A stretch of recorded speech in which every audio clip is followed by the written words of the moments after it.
находимся в Казани, возле ресторана «Вишня Золотая», где мы установили изразцовый камин. Камин мы сейчас посмотрим, а здание, это, кстати, культурного наследия. В начале 20 века здесь располагался доходный дом.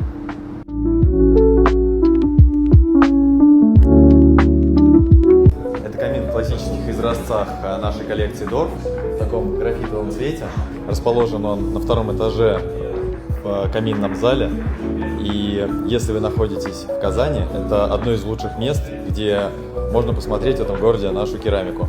И заодно можно в этом ресторане вкусно поесть, покурить кальян. В общем, место классное со всех сторон, поэтому рекомендую.